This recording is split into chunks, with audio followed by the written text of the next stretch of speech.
Evening to all of you. Good evening. Good evening. आज हम लोग बात करेंगे, अभी पिछले 2 लेक्चर्स हमने बात की थी वायरस के स्ट्रक्चर्स, और आज हम स्ट्रक्चर्स के बारे में, डिस्कवरी के बारे में बात किए थे। और आज हम लोग बात करेंगे इसी सेशन में वायरस के पार्ट थर्ड्स में इसकी वायरस की ओरिजिन कैसे हुई, और वायरस की ओरिजिन कैसे हुई, इसका क्लासिफिकेशन कैसे दिया गया, किस आधार पे दिया गया, जेनेटिक मटेरियल के आधार पे, न्यूक्लिक एसिड के स्ट्रक्चर के आधार पे, जेनेटिक मटेरियल जो आरएनए डीएनए के आधार पे कैसे इसका क्लासिफिकेशन दिया गया है, कैसे इसकी प्रोटीन कैप्सिड के स्ट्रक्चर के आधार पे क्लासिफिकेशन दिया गया है। यहाँ से भी क्वेश्चन आपके एग्जाम में आते रहते हैं। इस तरह से आप देखेंगे। Good evening to all of you. Good evening. Good evening commando ji, good evening Supriya ji, good evening Arjun ji, good evening to all of you.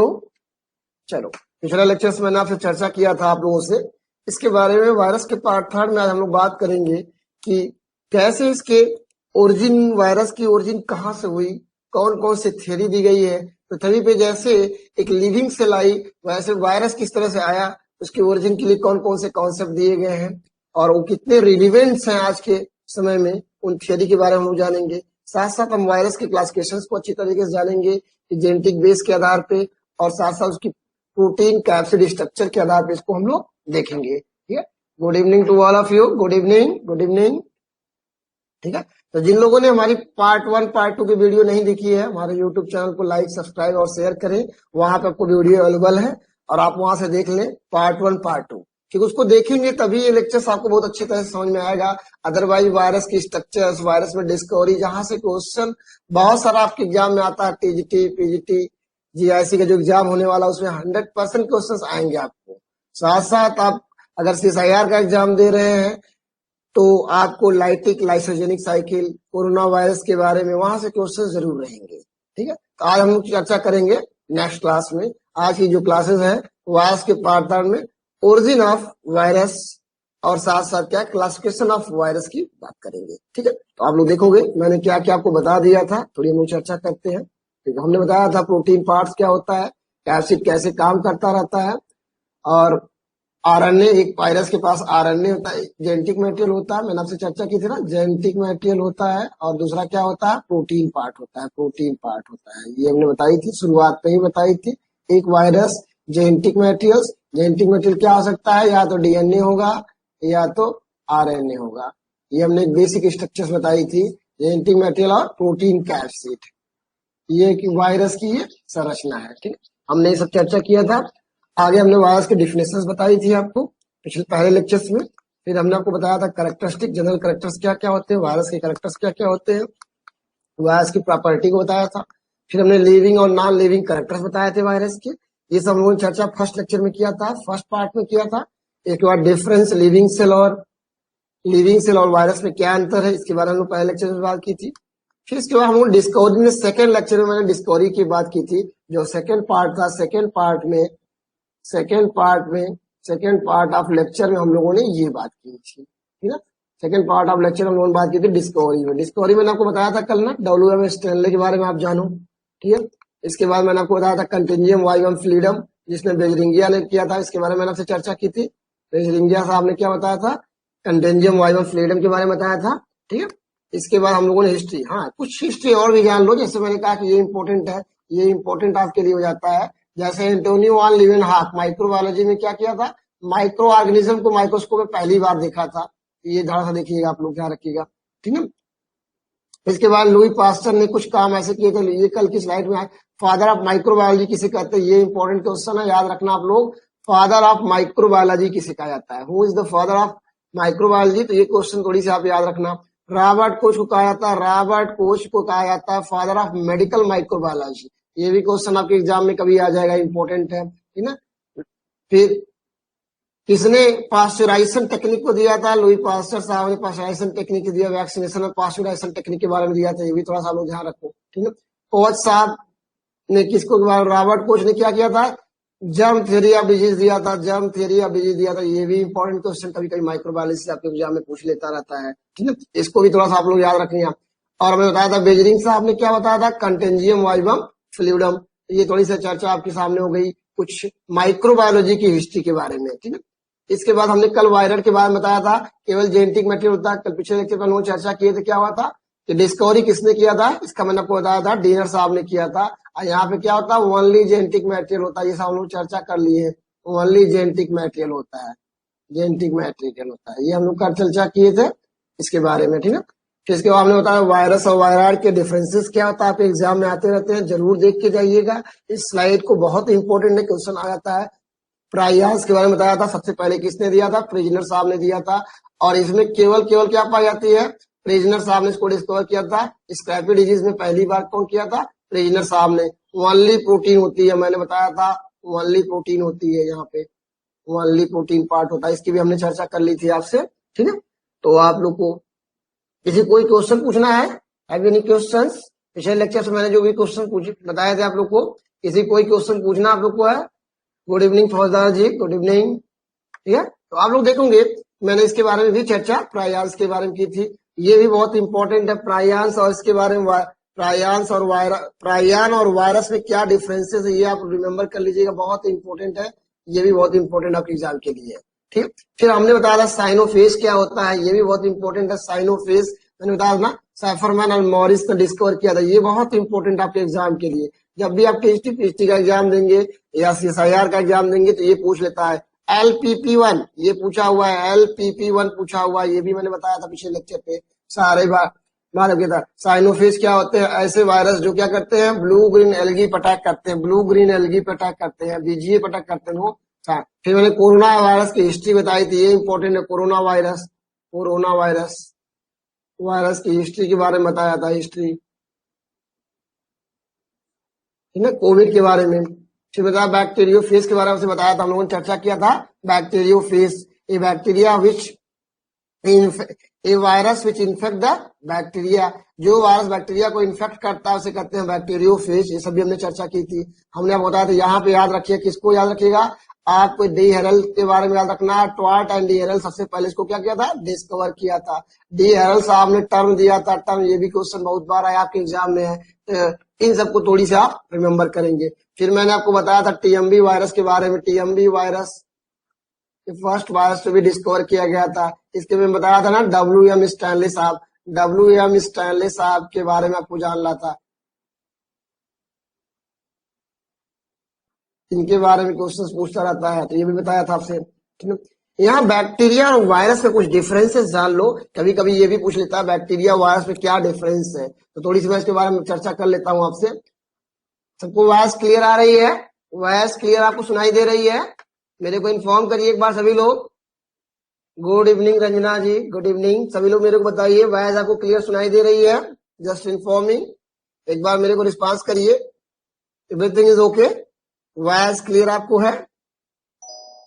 चलो चलो, सबको आवाज सुनाई दे रही है, अच्छी बात है। चलो दीपिका जी गुड इवनिंग, सबको गुड इवनिंग। चलिए हम लोग तो फिर स्टार्ट करते हैं। एक क्वेश्चन देखिए आपके एग्जाम में यहाँ से भी आने की संभावना रहती है, अगर कभी आपसे पूछे बैक्टीरिया और वायरस में डिफरेंसेस बताओ, तो इस टेबल को थोड़ा सा आप लोग देख लेना, इस टेबल को थोड़ा सा आप लोग देख लेना, यहाँ पे बैक्टीरिया है, इधर क्या है, देखो इस टेबल को थोड़ी सी आप लोग देख लेना, ये इंपॉर्टेंट आपके एग्जाम के लिए है। यहाँ पे यहाँ से एक पॉइंट याद रख लेना, ये कभी भी आपसे एग्जाम में पूछ लेता है, ठीक है। Good evening Nisha ji, good evening to all of you. चलिए देखिए आप लोग, पहले लिविंग एट्रीब्यूट्स में क्या होता है, बैक्टीरिया क्या होता है, लिविंग होता है, ये आप भी जानते हैं लिविंग है। इसके पास क्या होता है, लिविंग और नॉन लिविंग के पास, वायरस के पास क्या होता है, लिविंग प्लस नॉन लिविंग, दोनों करेक्टर होता है, मैंने आपको चर्चा किया था, ये नॉन लिविंग के बीच की कनेक्टिव लिंक आ जाता है। बताया था सेल नंबर, इसके पास क्या होती है, यूनिसेलर होती है। यहाँ पे क्या होती है, वायरस में क्या होती है, नो सेल होती है। ये आपको डिफरेंस याद ही होगा। स्ट्रक्चर्स की बात अगर हम करें, इसके स्ट्रक्चर्स की बात करें, इसके ऊपर क्या होता है, डीएनए पाया जाता है, आरएनए पाया जाता है, सेल वॉल पाई जाती है, सेल मेम्ब्रेन पाई जाती है। यहाँ पे क्या पाया जाता है, डीएनए पाया जाता है या आरएनए पाया जाता है, एक ही पाया जाएगा, डीएनए या आरएनए पाया जाएगा, दोनों नहीं पाया जाएगा, डीएनए या आरएनए एक ही जेनेटिक मटेरियल पाया जाएगा। और inside the protein code, protein code के अंदर पाया जाता है। फिर आप पूछाता है राइबोसोम प्रेजेंट है कि नहीं है, राइबोसोम, तो राइबोसोम क्या होता है, यहाँ पे देखो राइबोसोम क्या है, बैक्टीरिया में प्रेजेंट होता है, और यहाँ पे क्या होता है, एब्सेंट लिखा हुआ है, एब्सेंट लिखा है, ठीक ना, ये बात ध्यान रखना आपको है। फिर एंजाइम्स क्या मैंने बताया, यहाँ एंजाइम्स क्या होते हैं, बैक्टीरिया में प्रेजेंट रहते हैं। और वायरस में बताया था कि वायरस में एंजाइम नहीं होता है। बाद के कुछ वैज्ञानिकों ने खोजा है कि वायरस कुछ में एंजाइम प्रेजेंट होता है। जैसे मैंने कहा, पहला एंजाइम जो वायरस में डिस्कवर किया गया था उसका क्या नाम था, मैंने पिछले लेक्चर बताया था। सभी लोग मेरे को रिस्पांस करो। पिछले लेक्चर बताया था कि पहला एंजाइम जो वायरस में खोजा गया था उसका क्या नाम बताया था, मेरे को रिस्पांस करिए आप सभी लोग। First enzyme which was discovered in the virus, कौन बताएगा? सॉरी देखिए, इस कोविड के पैनिक सिचुएशन में आप लोग बच के रहो, बहुत इन्फेक्टियस है वायरस, पढ़ा भी रहा हूं और बड़ी ही पैनिक सिचुएशन चल रही है, तो आप लोग सेफ रहिए घर के अंदर और अच्छे से पढ़ाई भी करते रहिए। There is a golden opportunity for the student of biology, जहां पे बहुत सारी वैकेंसी एक साथ आई हुई है और आपके लिए बहुत ही गोल्डन अपॉर्चुनिटी है, जहां अच्छे से पढ़ने की जरूरत आप लोग को है। चलिए, मेरे को कौन बताएगा? किसी ने नहीं रिस्पॉन्स किया। The first enzyme which was reported in the virus कौन था? न्यूरोमिनिडेज, बिल्कुल सही बताया रंजना जी ने, मैंने पिछले लेक्चर बताया था। न्यूरोमिनिडेज पहला एंजाइम है इन्फ्लुएंजा वायरस से जिसको रिपोर्ट किया गया था, ठीक ना, और इसलिए इंपॉर्टेंट है फर्स्ट। ये याद रखिएगा, वायरस में कुछ वायरस के इन सम वायरस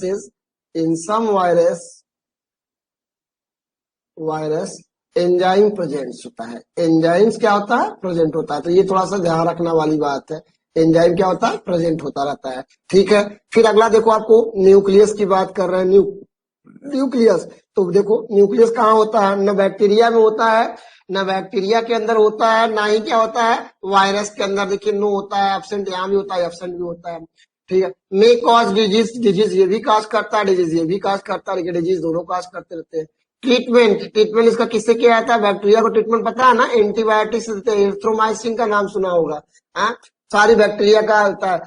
इसको कहते हैं ना, वायरस के ऊपर एंटीबायोटिक्स काम नहीं करती रहती हैं, ठीक ना, वायरस नहीं काम पे करती, इनको क्या करता है? Vaccine prevent. यहाँ पे ध्यान रखिए, आज हम वैक्सीन की बात कर रहे हैं ना, वैक्सीन में थोड़ा सा एक्टिव होते हैं। Vaccine prevent that spread and antiviral mode help to slow the reproduction. इसका मतलब वायरस को मारना है तो vaccine is most important, vaccine जरूरत होती रहती है। बेनिफिशियल में क्या देखिए, कोई बेनिफिशियल होता रहता है, कुछ बेनिफिशियल बैक्टीरिया क्या करते हैं, जैसे योगर्ट, चीज, दही, ये सब जो बनाते रहते हैं बैक्टीरिया हेल्प करता रहता है, ठीक है। तो कहते हैं कि जैसे बैक्टीरिया क्या करता है, पता है ना, लैक्टोबैसिलस जो बैक्टीरिया होता है दूध को दही में बदल देता है, वैसे ही आप देखोगे दूध को दही बदल देता रहता है, ठीक है। सबको आवाज जा रही है? एक बार मेरे को इन्फॉर्म करो, have you any problems? Voice clear आप लोग को है? सब कुछ क्लियर सुनाई दे रहा है? वॉइस इको तो नहीं कर रही है?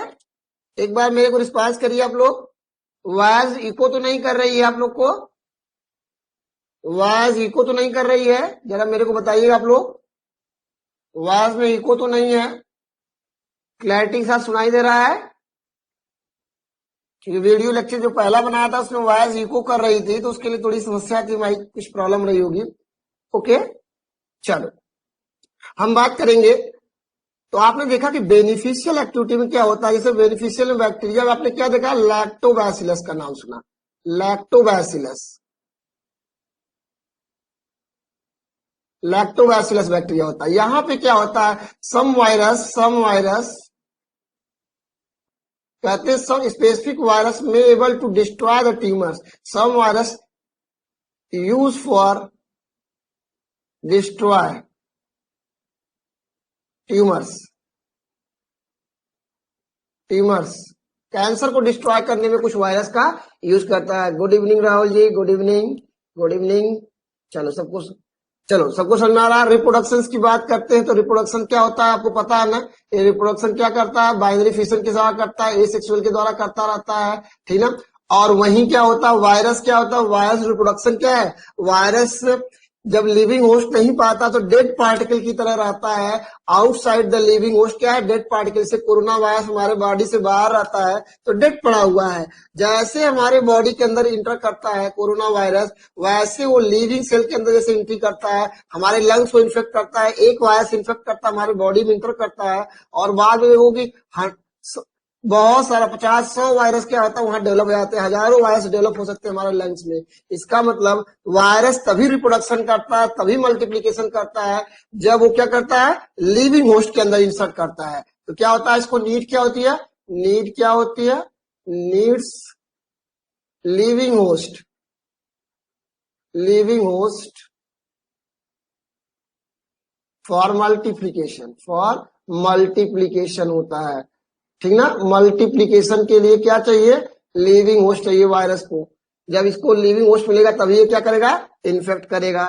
बात सबको समझ में आएगी नहीं, अगर आपके एग्जाम में आ जाता है तो कर लोगे कि नहीं सबको, सब चलो सबको समझ में आई बात। बैक्टीरिया और वायरस का डिफरेंस समझ में आया कि नहीं, एवरीबॉडी इन्फॉर्म मी, सबको समझ में आया।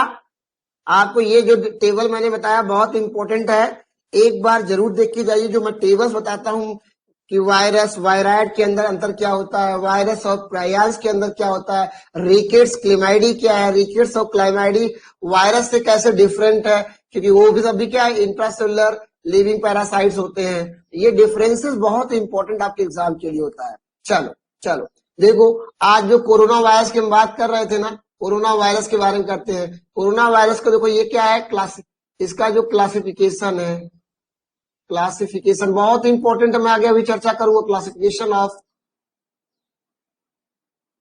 Corona virus. कोरोना वायरस के क्लासिफिकेशन है, देखो ये बहुत इंपॉर्टेंट, आपके एग्जाम में 100% यहाँ से क्वेश्चन आएगा, इसको मैं आगे बताऊंगा। सबसे पहले क्या होता है, इसका ऑर्डर क्या होता है, नीडो वायरस होता है, और इसके बाद इसकी फैमिली क्या होता है, कोरोनोवायरिडी होती है। कोरोनोवायरिडी फैमिली क्या होता है, दो फैमिली में डिवाइड कर दी गई है, कोरोनोवेरनी में डिवाइड की गई है और टोरोवेरनी में डिवाइड की गई है। कोरोनोवायरस को क्या होता है, जीनस अल्फा होता है, बीटा कोरोना वायरस होता है, गामा कोरोना वायरस होता है, डेल्टा कोरोना वायरस होता है, और टोरोवेरनी में होता है टोरो वायरस होता है और डेफिन वायरस होता है। जो अल्फा वायरस होता है ह्यूमन, ये इंपॉर्टेंट है, ये इंपॉर्टेंट, वेरी मच इंपॉर्टेंट है।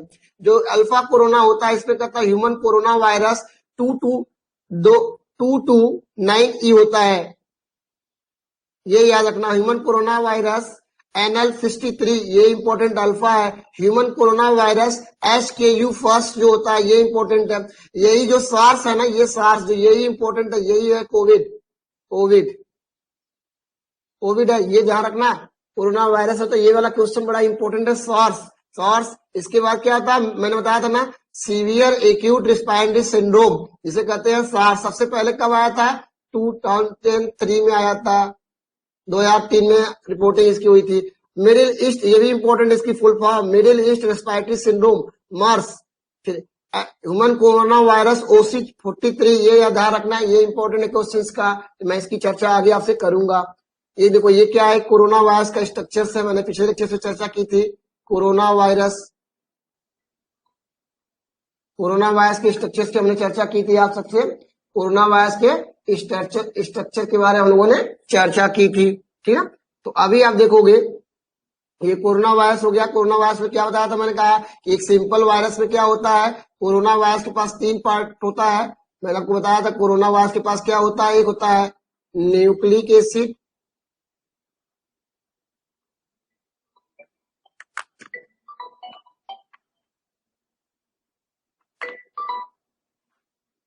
वन मिनट,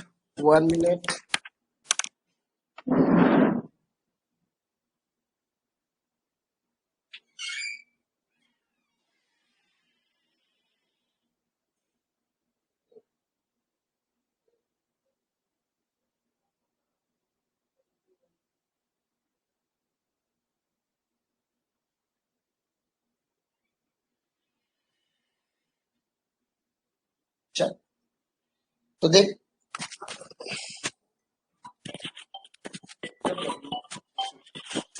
वाईफाई वाले से बात करिए। चलिए देखिए आप लोग, तो हम लोग बात कर रहे थे, हम लोग इस पे देखिए आप, तो ये क्या है, कोरोना वायरस का एक स्ट्रक्चर है, कोरोना वायरस का स्ट्रक्चर है जिसमें आपने 3 पार्ट मैंने आपको बताया था। पहला ये होता है, दूसरा आपके पास क्या होता है, न्यूक्लिक एसिड। न्यूक्लिक एसिड का क्या होता है, RNA होता है, RNA कोरोना वायरस में होता है। और इसके बाद क्या होता है, प्रोटीन कैप्सिड होती है, प्रोटीन कैप्सिड होती है, कैप्सिड होती है। तीसरा पार्ट क्या इसके पास होता है, इन्वेलप होता है, इनवेलप होता है। तो मैंने आपको बताया था ना, कोरोना वायरस में क्या होता है, न्यूक्लिक एसिड होती है, जो आरएनए होती है, और प्रोटीन का एसिड होती है, और एक इनवेलप पाया जाता है। तो ये देखो स्ट्रक्चर में बना हुआ है, देखो ये इनवेलप्स है, ये क्या है, राइबो न्यूक्लिक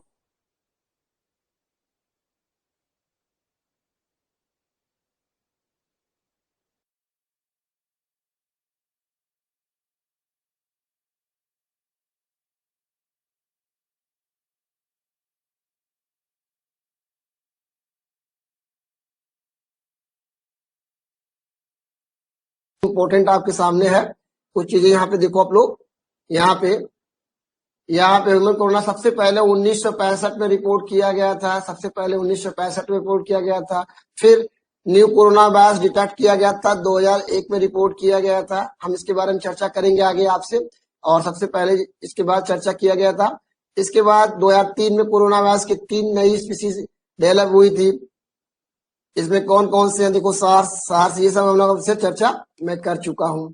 ठीक है, हम आगे चर्चा करेंगे। देखिए हम आपसे बात किए थे इसके बाद कि पहला आइडेंटिफाई केस कहाँ हुआ था, वुहान में हुआ था। कोरोना नोवल कोरोना वायरस का इसका जेनेटिक मटेरियल क्या होता है, आरएनए होता है। मैंने बताया था सीवियर एक्यूट रिस्पिरेटरी सिंड्रोम, इसकी चर्चा मैंने की थी। तो हमने कोविड के बारे में बात की थी, ये याद रखना फुल फॉर्म जो मैंने आपसे चर्चा किया था पिछले लेक्चर चर्चा किया, मिडिल ईस्ट रिस्पिरेटरी सिंड्रोम्स, मर्स, सीवियर एक्यूट रिस्पिरेटरी। तो इसका फुल फॉर्म, सार्स और मर्स का फुल फॉर्म आपसे पूछ लेता है। ठीक है, हम लोगों ने इस सब के बारे में बात कर चुकी थी। रिकेट्स के बारे में, क्लेमाइडी के बारे में, डिफरेंसेस के बारे में, वायरल डिजीज के बारे में मैंने बात कर लिया था। ठीक है, आज हम लोग बात करेंगे, आज हम बात करेंगे सबसे इंपॉर्टेंट जो आपका है ओरिजिन की बात करेंगे। दैट्स आज जो हमारा स्टार्ट करना टॉपिक है। आज हम लोग बात करेंगे जो, आज हम लोग बात करेंगे वायरस की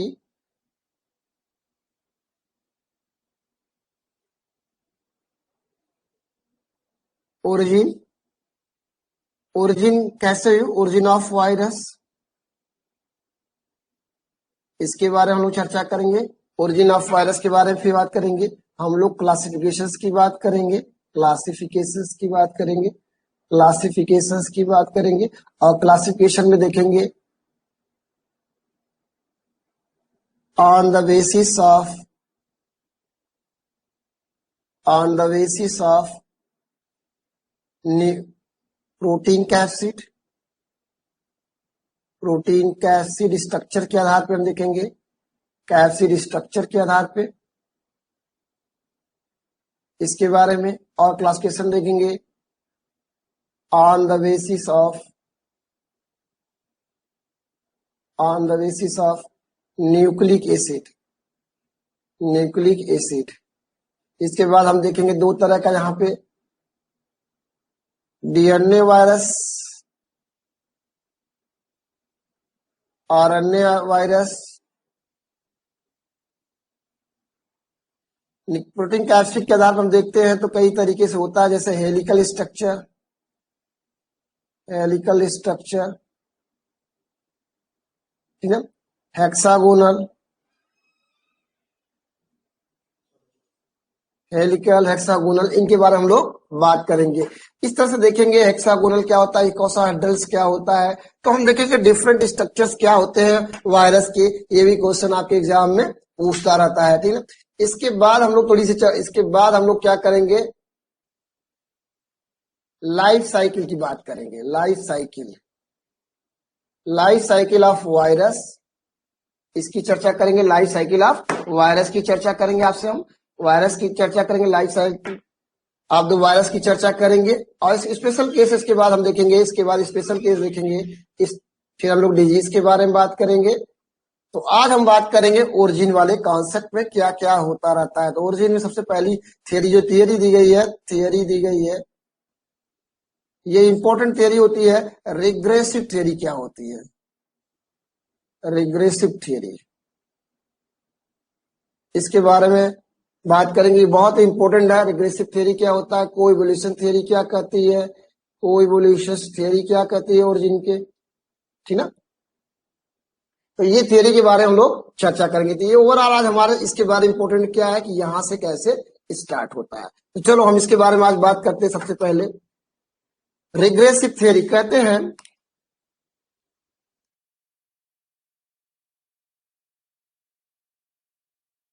देखिए, हमने बात की आपसे सबसे पहले अगर हम बात करें ओरिजिन की बात करें, ओरिजिन ऑफ वायरस की बात करें, देखो ये इंपॉर्टेंट है। यहां से क्वेश्चन आ जाता है कि आखिर इस पृथ्वी पे वायरस कब आया, वायरस की ओरिजिन किससे हुई, बैक्टीरिया से हुई या किसी ऐसे सेल से हो गई या कोई नॉन लिविंग सेल से हो गई। इसको डिफाइन करने के लिए, इसको बताने के लिए कुछ वैज्ञानिकों ने अलग अलग थियरी दी। तो सबसे पहले एक थियरी आती है, देखिए लिखा है ना, देखो लिखा पहले, वायरस को exist with the life where the it occurs. Virus वहां एग्जिस्ट करता है जहां लाइफ सर्वाइव करती है। इन्होंने कहा क्या, लिखा गया they have probably existed in the living cell first evolves. कहते हैं कि ये लिविंग सेल से पहले एग्जिस्ट करता था। क्यों कि जब लिविंग सेल आई तो लिविंग कैरेक्टर्स थे उसके पास, रिप्रोडक्शन करना, सेल ऑर्गेनाइज होना, सारा धीरे धीरे था उसके अंदर। न्यूक्लियस था, डीएनए आरएनए था, सारे cell, respiratory system, excretory system, kidney, lung सब था लिविंग सेल के पास होता है। लेकिन वायरस के पास एक पता है ना, नॉन लिविंग, बॉडी से बाहर रहता है, कैसा रहता है, non living organism, dead particle की तरह रहता है। इसका मतलब ये कहा जाता है कि शायद वायरस जो होता है जीवन स्टार्ट होने से पहले भी था, लिविंग सेल के ओरिजिन से भी पहले वायरस था। इसलिए कहते हैं virus is the exception of. अगर आपसे कभी ये क्वेश्चन पूछे कि 5 किंगडम सिस्टम का बहुत इंपॉर्टेंट है, एक्सेप्शन ऑफ, ये पॉइंट जो लिख रहा हूं बहुत इंपॉर्टेंट, एग्जाम में आ चुका है, exception of 5 kingdom system. 5 kingdom system, kingdom system, 5 kingdom system और विटाकर सिस्टम। इस क्वेश्चन का जवाब क्या होगा, 5 किंगडम सिस्टम के एक्सेप्शन कौन थे, 5 किंगडम सिस्टम का एक्सेप्शन कौन था, बहुत इंपॉर्टेंट है। आप देखोगे 5 किंगडम सिस्टम का एक्सेप्शन पूछता रहता है आपसे एग्जाम में, ठीक ना। तो इस तरह से आप देखेंगे 5, ये क्वेश्चन बहुत इंपॉर्टेंट है कि exception of 5 kingdom system. 5 kingdom system में क्या क्या था आपको पता है ना, पहले क्या था, प्रोटिस्टा, मोनरा,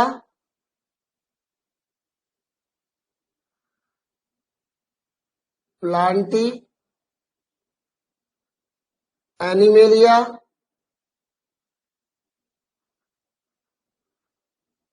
और क्या था, फंजाई था। ये 5 था 5 kingdom system, first, second, third, fourth and 5 था। और एक्सेप्शन क्या था, वायरस। वायरस क्या था, एक्सेप्शन था, एक्सेप्शन है। ये बहुत इंपॉर्टेंट आपके एग्जाम में आया है कि 5 किंगडम सिस्टम को किसने दिया था, विटाकर साहब ने था।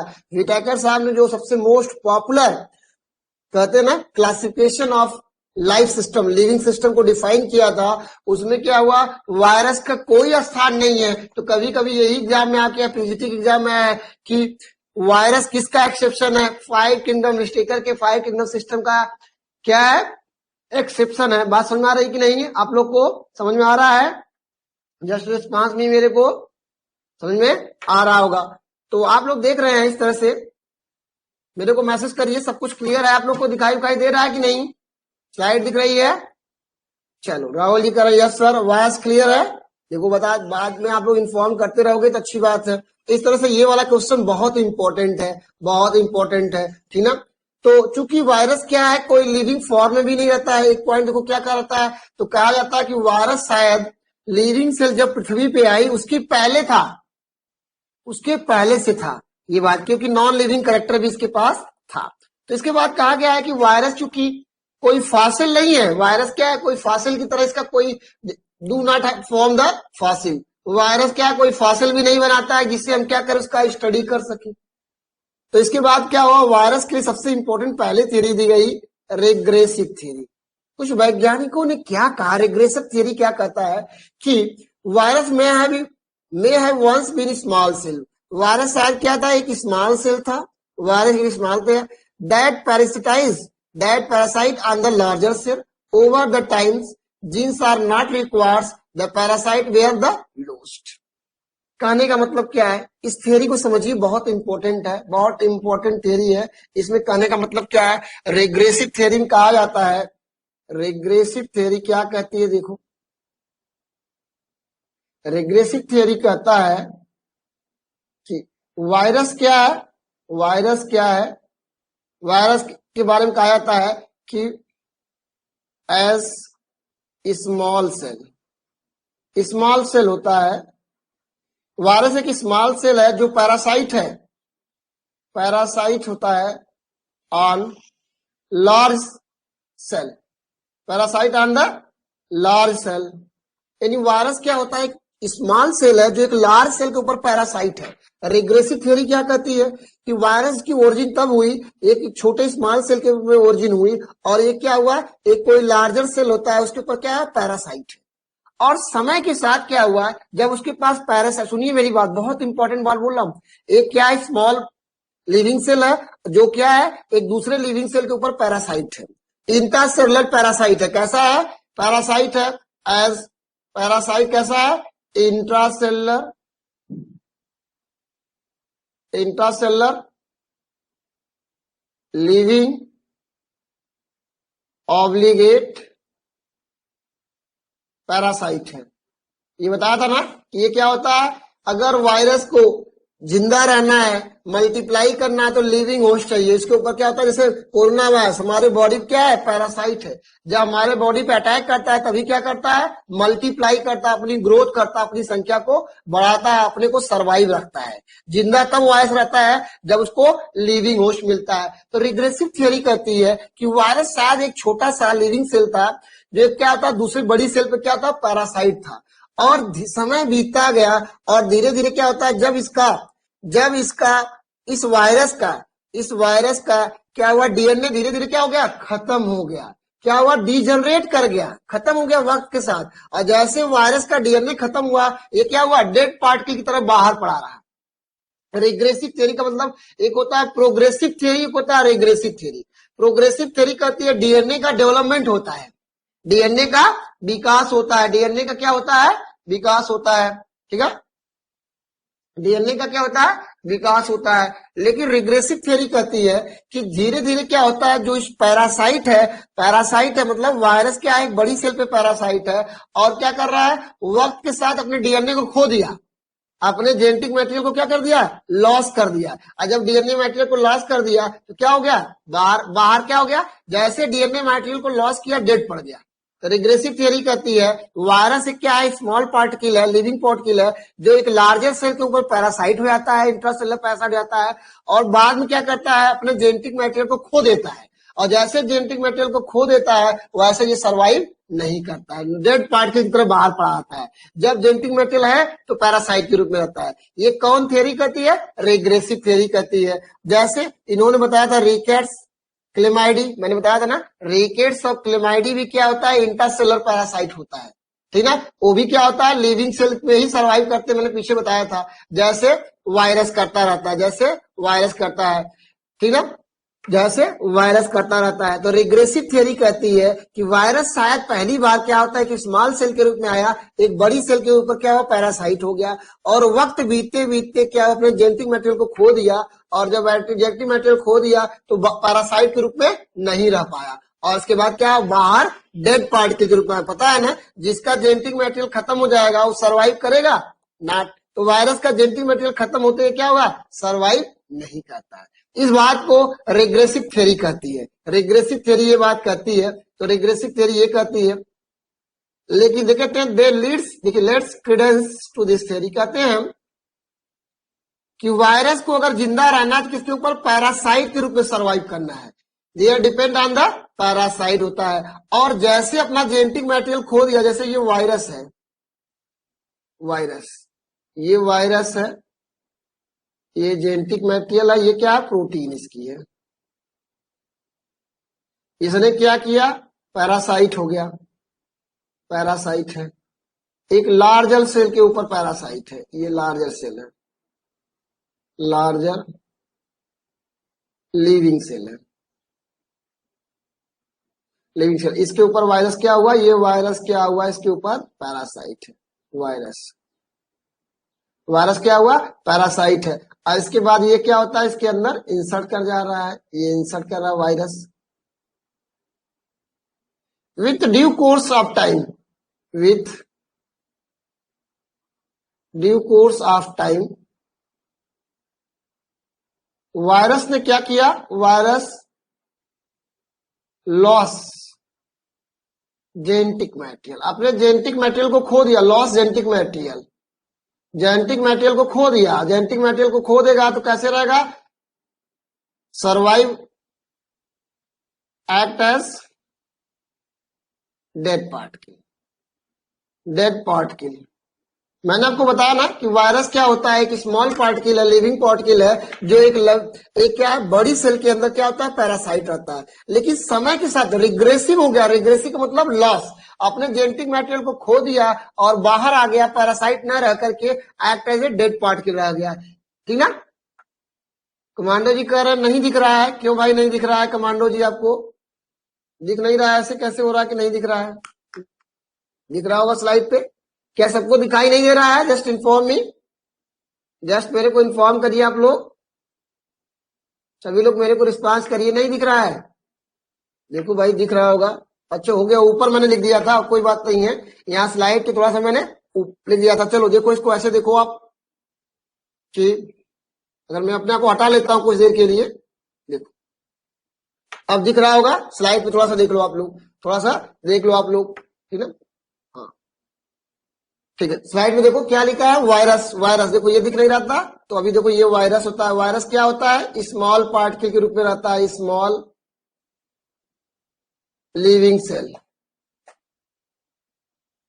स्मॉल लिविंग सेल की तरह था। और पैरासाइट किसके हुआ, एक लार्जर सेल पे हुआ, एक लार्जर लिविंग सेल पे पैरासाइट हो गया और उसके ऊपर क्या हुआ, सर्वाइव करता था। लेकिन धीरे धीरे समय बीतता गया और वायरस ने अपने जेनेटिक मटेरियल को खो दिया। तो जब जेनेटिक मटेरियल खोल देगा तो पैरासाइट रहेगा, नहीं रहेगा, बाहर बॉडी से बाहर हो गया, अलग हो गया और डेड पार्टिकल की तरह रहता है। इसके बारे में किसने कहा, ये बात कही सेलर, ये रिग्रेशन थ्योरी कही।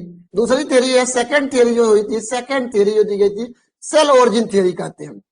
देखो सेल ओरिजिन थ्योरी क्या कहती है, सेल ओरिजिन थ्योरी क्या कहती है, सेल ओरिजिन थ्योरी कहती है, सेल ओरिजिन थ्योरी कहती है कि some virus may have evolve from the a bit of the DNA और RNA that escape from the genes of the larger organism. कहने का मतलब क्या कह रहा है, दूसरी थ्योरी जो आपका सेलुलर ओरिजिन थ्योरी है, ये थ्योरी बताती है कि शायद वायरस की ओरिजिन जो हुई है ना, वायरस क्या हुआ, किसी दूसरे लिविंग सेल के अंदर से उसके डीएनए से के फ्रैगमेंट के रूप में, उसके डीएनए से कुछ फ्रैगमेंट टूट गया और वो बाहर निकल आया और बाहर निकल करके एक वायरस का निर्माण कर दिया। एक बात समझा ना, सेलुलर ओरिजिन थ्योरी कहती है कि शायद कुछ लार्जर लिविंग सेल के अंदर जो डीएनए पाया जाता है, डीएनए या आरएनए पाया जाता है, उसी डीएनए आरएनए से फ्रैगमेंट होकर के जेनेटिक मटेरियल बाहर आ गया और क्या हो गया, एक नए वायरस का निर्माण हो गया। फॉर एग्जाम्पल कहता है क्या, develop by fragments of DNA of larger cell। एक लार्जर सेल के डीएनए से फ्रैगमेंट के रूप में रिलीज होता है और वही क्या होता है, जैसे एग्जाम्पल के रूप में बताया इन्होंने, जैसे एग्जाम्पल दिया बैक्टीरिया। बैक्टीरिया के पास आप देखोगे, बैक्टीरिया की लाइफ साइकिल, बैक्टीरिया का स्ट्रक्चर देखिए, बैक्टीरिया के पास क्या दो स्ट्रक्चर होता है, एक इसका डीएनए होता है, बैक्टीरियल डीएनए होता है, बैक्टीरियल डीएनए होता है, और बैक्टीरिया के पास एक एक्स्ट्रा डीएनए होता है जिसका नाम क्या होता है, प्लाज्मिड होता है, प्लाज्मिड होता है, प्लाज्मिड होता है। बैक्टीरिया के पास एक्स्ट्रा डीएनए क्या होता है, प्लाज्मिड होता है। और प्लाज्मिड, यही प्लाज्मिड का कोई फ्रैगमेंट अलग हो गया, फ्रैगमेंट हो गया, फ्रैगमेंट, फ्रैगमेंट डिसोसिएट, डिसोसिएट, कोई फ्रैगमेंट इसी प्लाज्मिड का डिसोसिएट हो गया और आउटसाइड कम्स, बाहर आ गया और एक्ट एज, कैसे काम करने लगा, एक्ट एज वायरस। तो इसका मतलब जैसे बैक्टीरिया के अंदर एक्स्ट्रा डीएनए पाया जाता है, इसे कहते हैं प्लाज्मिड। देखो लिखा गया ना, escape DNA, the plasmid, the piece of the DNA that can move between the cell। Bacteria का प्लाज्मिड का कोई पार्ट फ्रैगमेंट, डीएनए फ्रैगमेंट होकर के बाहर निकल गया और वही क्या हो गया, एक वायरस का निर्माण कर दिया। तो सेलर ओरिजिन थ्योरी कहती है कि शायद कोई लार्जर सेलर जैसे बैक्टीरिया है, बैक्टीरिया का जो एक्स्ट्रा डीएनए होता है, प्लाज्मिड होता है, उस डीएनए से कुछ डीएनए फ्रैगमेंटेड होकर अलग हो गया और बॉडी से बाहर आ गया और वही क्या हुआ, वायरस का निर्माण कर दिया, वायरस का निर्माण करता है। तो याद रखना सेलर ओरिजिन थ्योरी इंपॉर्टेंट है। सेलर ओरिजिन थ्योरी क्या कहती है, पहले बताया रिग्रेसिव थ्योरी, इसके बाद सेलर ओरिजिन। सबको समझ में आया कि नहीं, एक बार मेरे को रिस्पांस करिए, एवरीबॉडी रिस्पांस में, ठीक है, सबको समझ में आया। रिग्रेसिव थ्योरी कहती है वायरस का निर्माण कब हुआ, एक प्री एग्जिस्टिंग सेल के ऊपर ये क्या है, पैरासाइट के रूप में रहता है। रिग्रेशन थ्योरी कहती है समय के साथ डीएनए को लॉस कर देता है और क्या होता है, बाहर आ जाता है और डेड पड़ा रहता है।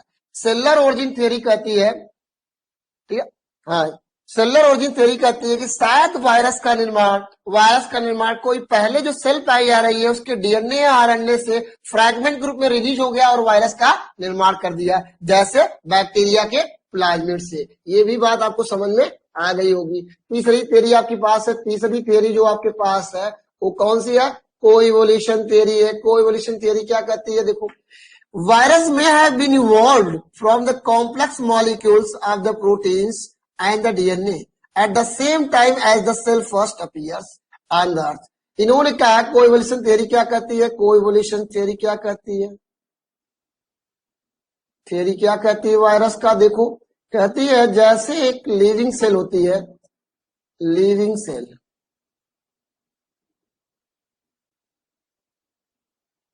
Develop on earth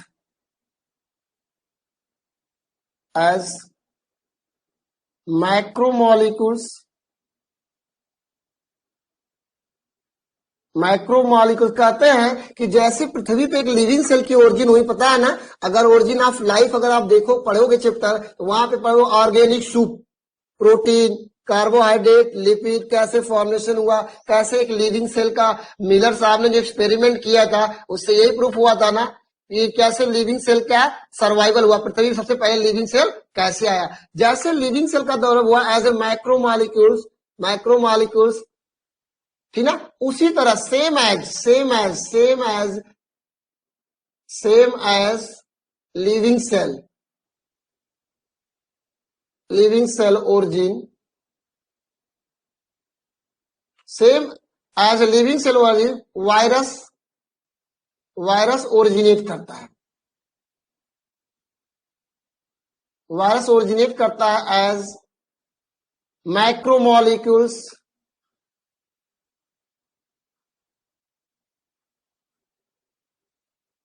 like protein and DNA। मतलब जैसे इस पृथ्वी पे एक लिविंग सेल का निर्माण हुआ मैक्रोमोलिक्यूल प्रोटीन और न्यूक्लिक एसिड के रूप में पृथ्वी पे डेवलपमेंट हुआ, उसी तरह वायरस भी कोइवोल्यूशन, को का मतलब क्या होता है, एलॉन्ग विथ, को का मतलब क्या होता है, कोइवोल्यूशन का मतलब क्या होता है, सुनो, कोइवोल्यूशन मतलब इवोल्यूशन का मतलब क्या होता है, बहुत इंपॉर्टेंट है। कोइवोल्यूशन मीन्स क्या होता है,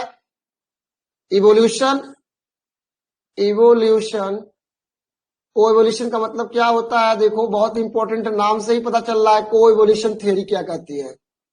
कोइवोल्यूशन मीन्स इवोल्यूशन एलॉन्ग विथ, मतलब कहने का मतलब जैसे कहते हैं ना को एजुकेशन समझ में आता है ना, को जिसका मतलब क्या होता है, जहां बॉयज और गर्ल एक साथ पढ़ते हैं, को एजुकेशन कहते हैं। वैसे कोइवोल्यूशन कहता है कि जैसे लिविंग सेल का निर्माण हुआ वैसे वायरस का भी निर्माण हुआ, मैक्रोमोलिक्यूल से, प्रोटीन और डीएनए लाइक स्ट्रक्चर से बना हुआ है, ठीक ना, वैसे ही निर्माण वायरस का भी हुआ। तो ये थ्योरी कौन कहा था, कोइवोल्यूशन थ्योरी कहती है जैसे लिविंग सेल का वर्जन हुआ उसके लिए प्रोटीन चाहिए, उसके लिए न्यूक्लिक एसिड चाहिए एक लिविंग सेल के लिए, वैसे एक वायरस के लिए क्या चाहिए, प्रोटीन चाहिए और जेनेटिक मटेरियल चाहिए। सेम तरीके से इसका भी निर्माण हुआ था, ठीक ना। तो आप देखोगे इस तरह से आप देखोगे एज ए प्रोटोबियंट्स के रूप में इसका डेवलपमेंट हुआ था। तो ये कहते हैं कोएवोल्यूशन थ्योरी, ये कहती है। लेकिन इनके ड्रॉबैक्स की जब बात करोगे ना, ड्रॉबैक्स की बात करोगे, जो पहली थ्योरी कौन थी, रिग्रेसिव थ्योरी। दूसरी थ्योरी जो दिया, कौन से दिया था, सेल ओरिजिन थ्योरी। इसके बाद तीसरा एग्जाम्पल क्या दिया था, कोएवोल्यूशन। इसके पहले मैंने जो दिया था cellular origin theory, regressive theory, और इसके बाद क्या है, कोएवोल्यूशन थ्योरी। तो तीनों थ्योरी ने अलग अलग बातें कही थी, लेकिन इनकी प्रॉब्लम क्या थी, ड्रॉबैक्स ऑफ थ्योरी की जब हम बात करते हैं, ड्रॉबैक्स क्या करते हैं, इस थ्योरी की प्रॉब्लम क्या थी। रिग्रेसिव थ्योरी ने क्या हुआ, रिग्रेसिव थ्योरी की क्या ड्रॉबैक्स थी, does not explain why when the smallest of the cellular parasites do not resemble virus in the anyways. मतलब कहने का मतलब कि रिग्रेसिव थ्योरी में कहा गया कि वायरस क्या है, एक स्मॉल लिविंग पार्टिकल है और एक बड़े लिविंग सेल के ऊपर पैरासाइट के रूप में रहता है और समय के साथ अपने डीएनए को खो देता है और फिर क्या है, एज ए डेड पार्टिकल रहता है। तो उन्होंने बोला, कुछ साइंटिस्टों ने कहा कि भाई ठीक है, रिग्रेसिव थ्योरी ये कहती है, लेकिन जो सबसे स्मॉलेस्ट आपका इन्फेक्टियस एजेंट है, जो पैरासाइट होते हैं, उनसे क्यों नहीं मैच करता है।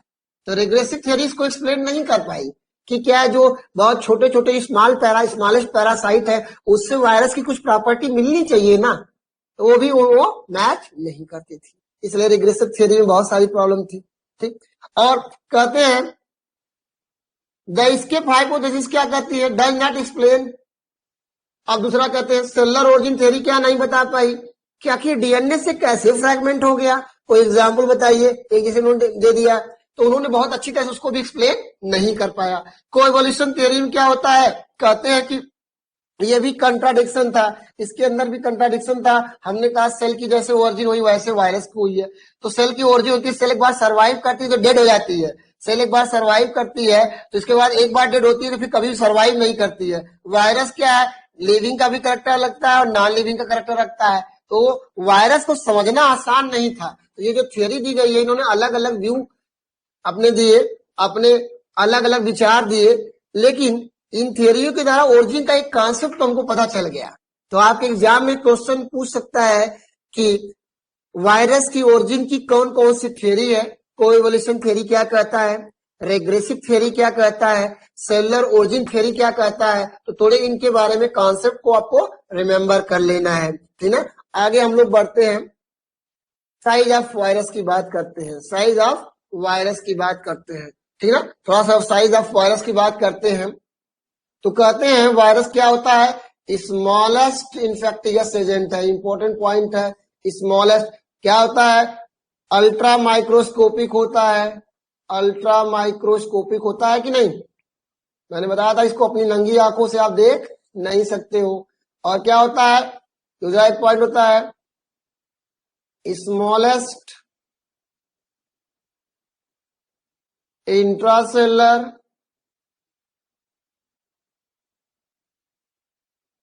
ऑब्लिगेट पैरासाइट होता है।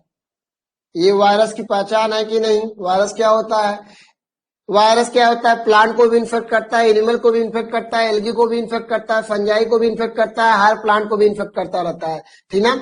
सबसे इंपॉर्टेंट देखिए क्या होता है, स्मॉलेस्ट वायरस जो आपको रिपोर्ट किया गया, pro virus, around 20 nm in diameter होता है। ये ध्यान रखना, स्मॉलेस्ट वायरस का जो साइज है 20 nm इन डायमीटर होता है। ये एग्जाम में कभी पूछ लेगा। और जो लार्जेस्ट रिपोर्ट किया गया है, लार्जेस्ट साइज वायरस की जो हो गई है, वो कितनी रिपोर्ट हुई है, 450 nm लेंथ में होता है। कौन होता है, मिमी वायरस। तो आपको याद क्या रखना, इंपॉर्टेंट क्वेश्चन हो गया, इंपॉर्टेंट हो गया कौन, मिमी वायरस। मिमी वायरस की साइज क्या है, देखो याद रखना 450 nm तक की लंबाई इसकी लेंथ है। ये इंपॉर्टेंट हो गया, ठीक ना। ये इसको ध्यान रख लेना आप लोग है। तो ये हो गया स्ट्रक्चर्स में इंपॉर्टेंट पॉइंट को ध्यान रखना आप लोग। देखो यहाँ सेल का स्ट्रक्चर्स दिया गया, थोड़ा सा आप लोग देखो, बड़ा इंपॉर्टेंट है। यहाँ से भी क्वेश्चन आता है। देखो बैक्टीरियल सेल दिया गया है, ये बैक्टीरियल सेल दिया गया है, ठीक है। ये रिकर्स कितना होता है, माइक्रो। देखो यहाँ पे देखिए लिखा हुआ है एनएम। देखो मिनी वायरस कितना है, देखो मिनी वायरस 450 एनएम का, ये सबसे इंपॉर्टेंट है। 400 वायरस में सबसे बड़ा कौन है? मिमी वायरस। याद कर लेना, ये एग्जाम में कभी भी आ जाएगा। लार्जेस्ट वायरस की लेंथ कितनी होती है? 450 एनएम की होती है, जो मिमी वायरस आपके एग्जाम में। हार्पिस सिम्प्लेक्स कितना होता है? 150 है। फिर रेबीज का कितना है? 125। आपका HIV क्या होता है? 110 है। 110 एनएम के लेंथ इसकी होती है, ठीक ना। तो ये बात आपको थोड़ा सा ध्यान रखने की जरूरत है। और देखो, येलो फीवर वायरस क्या होता है? 22 एनएम का होता है। प्रोटीन मॉलिक्यूल कितना होता है? देखो, प्रोटीन मॉलिक्यूल जो हीमोग्लोबिन मॉलिक्यूल की साइज लेंथ तो क्या होती है? हीमोग्लोबिन की होती है 15 एनएम तक की होती है। तो देखो, ये थोड़ा सा दिया हुआ है, अगल बगल आपका देखिए दिया हुआ ना, 1 2 3 4। देखो, ये साइज भी दिया हुआ है। एक नंबर पे कौन है? ये देखो, ये कौन है? मिमी वायरस। यह मिमी वायरस, जिसकी साइज कितनी बताया? 450 एनएम की होती है। दूसरा कौन लिखा है? Herpes virus. हर्पिस वायरस की कितनी है? 150 एनएम की होती है हर्पिस। तीसरा कौन आपके सामने है? HIV virus. HIV वायरस का कितना हुआ है आपका? 100, सॉरी, ये आपका रेबीज है। रेबीज वायरस होता है। रेबीज वायरस कितना है? 125 एनएम की है, ठीक है। ये आपका कौन है? HIV वायरस है। HIV वायरस है, ये कितना है? 110 एनएम का है, ठीक ना। ऐसे ही आप देखो, इसके बाद लिखा है इन्फ्लुएंजा वायरस है। ये कौन है? इन्फ्लुएंजा है। इन्फ्लुएंजा वायरस है। इस तरह से आप देख रहे हो, यहाँ पे लिखा है इन्फ्लुएंजा एडनो वायरस। बैक्टीरियोफेज का देखो दिया है। बैक्टीरियोफेज कितने नंबर पे? 7 नंबर पे कौन है? बैक्टीरियोफेज है ये।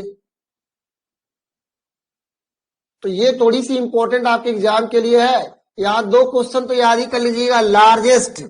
लार्जेस्ट वायरस की साइज क्या है? लेंथ क्या है? मिमी वायरस क्या है? 450 एनएम का। ये क्वेश्चन याद रहेगा।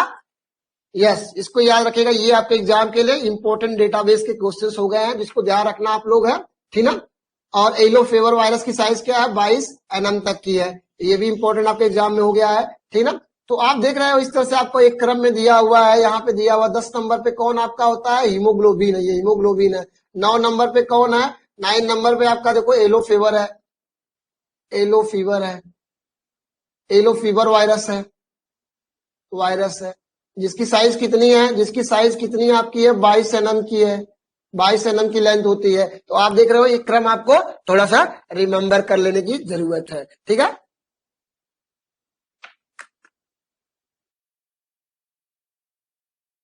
देखो क्या कह रहा है? वेरियान साइज। वेरियान क्या होता है? What is the variance? कौन मेरे को बताएगा वेरियान क्या होता है?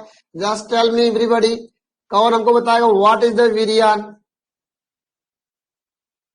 देखो, मेरे को बताओ, कौन बताएगा वेरियान क्या होता है? What is variance? What is variance? बताओ, सभी मेरे को रिस्पॉन्स करो। Just everybody response me. What is the variance? Variance क्या होता है? बताइए मेरे को, वेरियांस क्या है? बड़ा है, आपके एग्जाम में आया हुआ है। वेरियांस क्या होता है? कहते हैं smallest unit of virus. Virus का वो यूनिट जो इंफेक्टियस होता है, जितना जो इन्फेक्शन कॉज कर सकता है। ओनली द, ईश्वर जी कह रहे हैं only the nucleic acid, not. ये क्या है? स्मॉलेस्ट जो इन्फेक्टियस हो। तो इन्फेक्टियस क्या होता है? प्राइयान में क्या होता है? प्रोटीन होती है।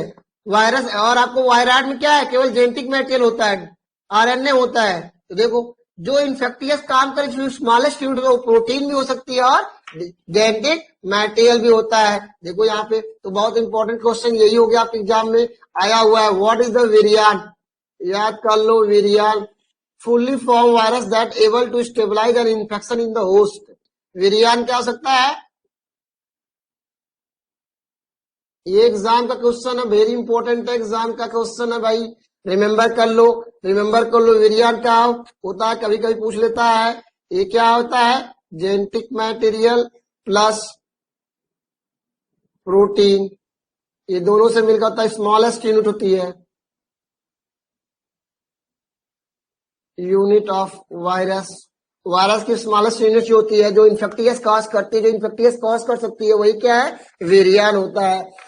न्यूक्लियोकैप्सिड का मतलब क्या होता है, थोड़ा सा जानो। न्यूक्लियोकैप्सिड का मतलब क्या होता है? जैसे लिखा न्यूक्लियो मीन्स क्या होता है? जेनेटिक मटेरियल, कैप्सिड का मतलब प्रोटीन, कैप्सिड है न्यूक्लिक एसिड को दोनों को मिला दोगे तो क्या होगा? यानी इसके पास क्या हो गया? न्यूक्लिक एसिड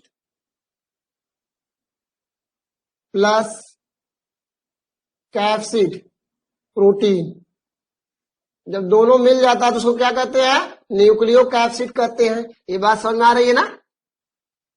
चलो आप देखो वेरियान क्या करता है, इसकी साइज क्या होती है? 10 से 400 nm तक की होती है। ऑल वेरियांस जो भी इन्फेक्टियस काज करते हैं, वेरियांस क्या हो गया मैंने बताया ना, स्मॉलेस्ट यूनिट हो गई, smallest unit of virus causing infection. The smallest virus of the smallest unit virus होती है जो इन्फेक्टियस कॉज कर सकते हैं, इन्फेक्शन कॉज कर सकते हैं, उसे कहते हैं वेरियान कहते हैं।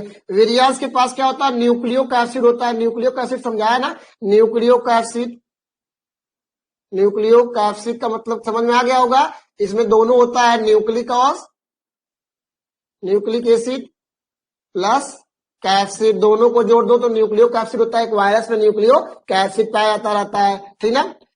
इसके बाद कहते हैं, देखो ये क्या है, यहाँ पे दिखा गया है, कुछ साइज दी गई है, साइज दी गई है बैक्टीरियोफेज का, देखो दिया गया है 225 nm, एडनोवायरस 90 nm, ribo virus 30 nm। तो आप देखोगे ना इस तरह से क्या है, थोड़ी सी साइज दी गई है। इसको कभी भी आप टेबल याद कर लेना, आपके एग्जाम में कभी भी पूछ सकता है। इस टेबल को थोड़ा सा रिमेम्बर कर लेना। ये आपको क्या आता है, डायग्राम थोड़ा सा देख लेना, एग्जाम पॉइंट से इंपॉर्टेंट हो गया, ये इंपॉर्टेंट है। कभी साइज का क्वेश्चन आपके एग्जाम में आए तो आप यहाँ से देख लेना, ठीक ना। न्यूक्लियोक एसिड समझ में आ गया, nucleic acid plus capsid protein होती रहती है। वेरियान क्या हुआ, ये भी एग्जाम में आया है, ये एग्जाम में आया है, टीजीटी पीजीटी में आया हुआ, आपके एग्जाम में आया हुआ है, टीजीटी पीजीटी में और नीट में ये क्वेश्चन आ चुका है, ये तो याद रखना। देखो ये क्या है, एक वायरस का स्ट्रक्चर मैंने आपको बताया था ना, वायरस के स्ट्रक्चर में क्या होता है, वायरस कंसिस्ट ऑफ, मैंने आपको बताया था ना, ये वायरस के पास क्या होता है, न्यूक्लिक एसिड होता है और दूसरा क्या होता है, प्रोटीन कोट होता है, प्रोटीन कोट होता है। प्रोटीन कोट कौन है, कैप्सिड होता है। और न्यूक्लिक एसिड क्या होता है, डीएनए या आरएनए, ठीक ना, डीएनए या आरएनए होता है। तो ये स्ट्रक्चर आपको समझ में आ रहा है ना, कैप्सिड, ये तो मैंने आपसे चर्चा की थी, डीएनए जेनेटिक मटेरियल के बारे में बताया था। देखो एक जनरलाइज स्ट्रक्चर में क्या क्या हो सकता है, एक मैंने आपको बात की थी ना, एक वायरल कंपोनेंट क्या क्या होते हैं, न्यूक्लिक एसिड, कैप्सिड और इनवेलप। तो कोरोना वायरस में क्या था, एक जनरल वायरस के पास तो क्या होती है, दो चीज होती है, प्रोटीन कोड कैप्सिड, दूसरा क्या होता है, nucleic acid, nucleic acid, DNA और आरएनए।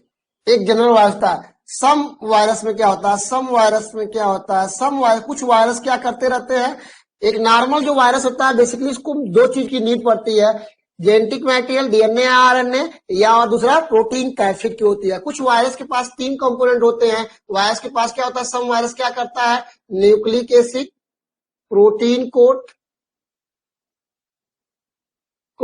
और तीसरा क्या होता है, इनवेलप भी रखता है, इनवेलप भी रखता है, इनवेलप। इसका एग्जाम्पल क्या होता है, जैसे मैंने आपको एग्जाम्पल बताया, जैसे एग्जाम्पल बताया था corona virus, corona virus, corona virus के पास तीन होता है। कोरोना वायरस के पास क्या होता है, न्यूक्लिक एसिड होता है, न्यूक्लिक एसिड कौन, आरएनए होता है, और इसके बाद क्या होता है, कैप्सिड होता है, कैप्सिड होता है, तीसरा क्या होता है, इनवेलप होता है, इनवेलप होता है, इनवेलप होता है। हमने बताई थी ना कोरोना वायरस, तो कोरोना वायरस में देखिए तीनों पार्ट पाया जाता है, ये भी इंपॉर्टेंट हो जाता है, ये भी कभी भी आपको देखो, ये क्या है, न्यूक्लिक एसिड, ये क्या आपका है, प्रोटीन कैप्सिड, ये प्रोटीन कैप्सिड बना हुआ है, कैप्सिड पड़ा हुआ है, कैप्सिड देखो ये बीच वाला पार्ट है, ये वाला पार्ट है, ये क्या है, डीएनए आपका है, डीएनए होता है, और ये साइड में क्या बनी हुई है, ये क्या है, इनवेलप है, इनवेलप है।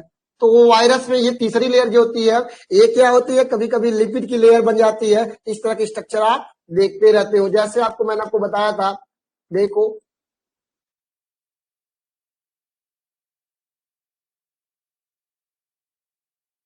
मैंने क्या बताया था, देखो ये क्या है, कोरोना वायरस। कोरोना वायरस के स्ट्रक्चर में देखो यहाँ पे इन्वेलप है कि नहीं, ये इन्वेलप है कि नहीं, ये इन्वेलप है।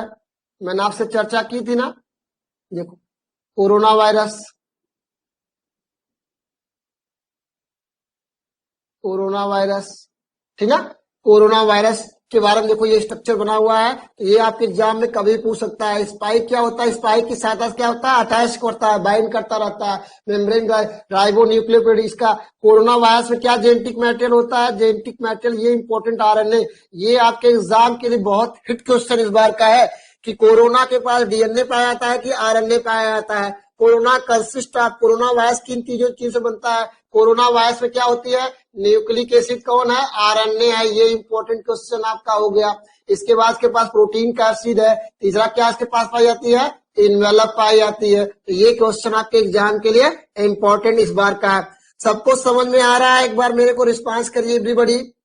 सबको समझ में आ रहा है, चलो मेरे को रिस्पांस करो सभी लोग, सभी मेरे को रिस्पांस करो एक बार एवरीबॉडी। सबको समझ में आ रहा है, सबको समझ में आ रहा है।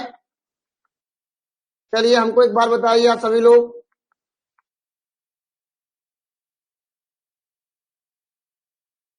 कोई प्रॉब्लम, किसी कोई क्वेश्चन समझ में आ रहा है?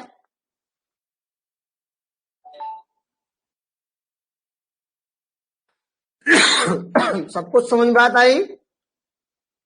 बताओ क्लास कैसी लग रही है, समझ में आ रहा है सारी चीज? वायरस का क्वेश्चन सॉल्व कर रहे हो आप लोग?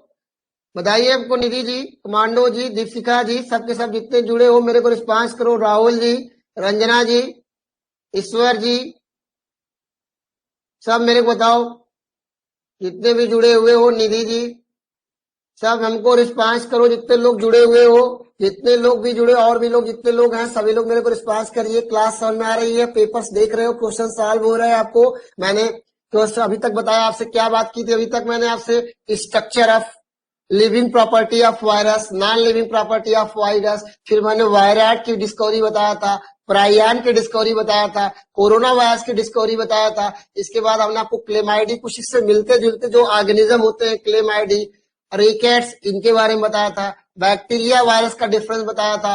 ये सारा क्वेश्चन सबको समझ में आ रहा है? क्वेश्चन सॉल्व हो रहा है, पेपर देख रहे हैं आप लोग? देखिए आपको क्वेश्चंस बहुत सारे मिलेंगे। जैसे ही अभी आपको मैं 2-3 लेक्चर और लूंगा, एक एक पार्ट करके। अभी ये तीसरा पार्ट है, ठीक है। इसके बाद आगे एक एक लाइफ साइकिल के बारे में, क्लासिफिकेशंस के बारे में क्लासेस चलती रहेंगी और आपको एक एक करके देखोगे सारे क्वेश्चंस का जवाब मिलेगा आपको, ठीक है। क्वेश्चन सभी सॉल्व हो जाएगा दीपिका जी, डोंट वरी। बस केवल आप थोड़े लेक्चर्स को कंप्लीट हो जाने दीजिए। देखिए आप लोग, अभी सभी टॉपिक को मैं एक बार वायरस पूरा कंप्लीट खत्म कर लेता हूं ना, तो दुनिया का कोई भी क्वेश्चन होगा होपफुली आपको सही नजर आएगा, ठीक है ना। 99% क्वेश्चन आपके सॉल्व हो चुके होंगे, ठीक है। एक एक करके आपको क्वेश्चन, ठीक है। निकलिका इन्होंने, ईश्वर जी पूछ रहे हैं कि स्पाइक कनेक्ट कहाँ करता है, स्पाइक की सहायता से ही तो अटैक करता है, वो जाके बाइंडिंग साइट पे करता है। स्पाइक क्या करता रहता है, स्पाइक आगे अभी बताता हूं, अभी उसकी लाइफ साइकिल में आपको आएगा। स्पाइक कैसे बाइंड करती है, क्या होता है, उसकी सारी चीजें बताऊंगा जस्ट अगली वाली लेक्चर। अभी अगले आगे स्लाइड आएगी आपको, ठीक ना, आपके क्वेश्चन का जवाब मिल जाएगा। चलो आगे हम लोग बढ़ते हैं कि वायरस के जीनोम की बात करते हैं।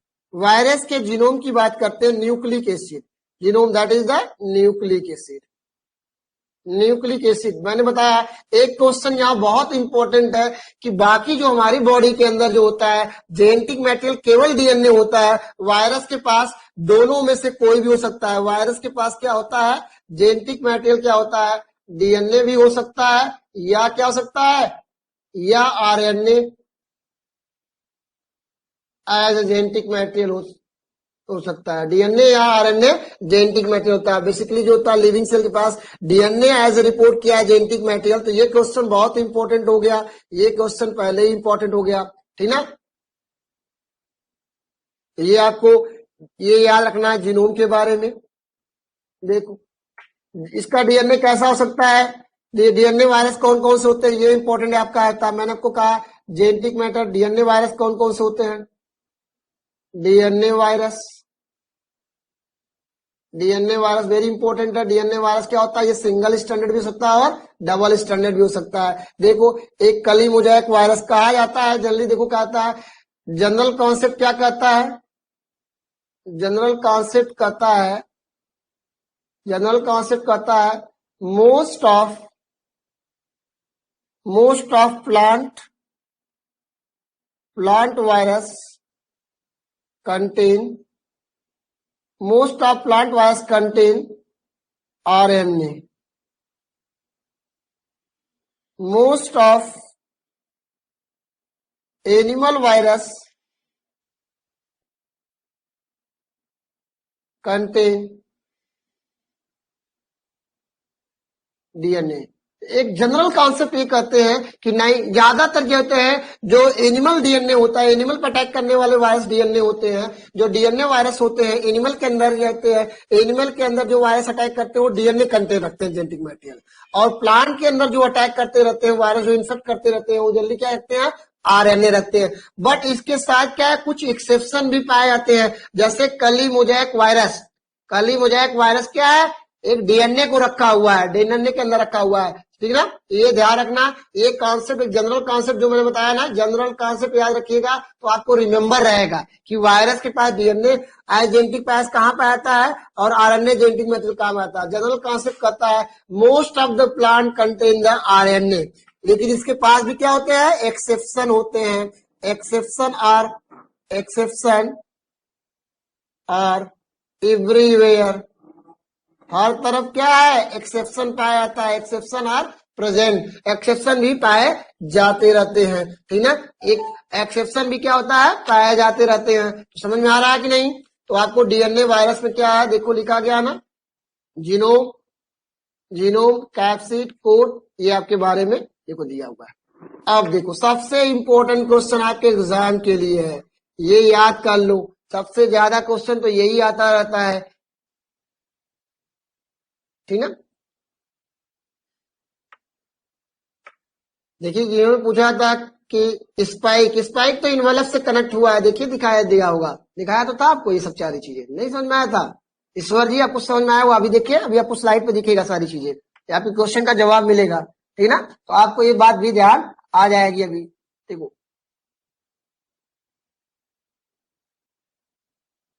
देखिए यहाँ पे सब कुछ दिया हुआ है, आप एक बार अगर आप देखोगे तो आपको समझ में आ जाएगा। आप लोग देखिए, समझ में आपको आ जाएगा, सारी चीजें हो जाती है। देखो यहाँ पे आपको दिया हुआ है, कुछ वायरस के नाम दिए, ये बहुत इंपॉर्टेंट है, यहाँ से क्वेश्चन आपके एग्जाम में आता रहता है, ये पॉइंट इंपॉर्टेंट है फॉर एग्जाम्स के लिए, क्योंकि यहाँ से आपको एग्जाम में हमेशा क्वेश्चन आपको फैक्ट के रूप में पूछ लेता है, डीएनए वायरस का नाम बताओ, डीएनए वायरस का नाम बताए। सबको समझ में आ रहा है? एक बार हमको रिस्पांस करिए।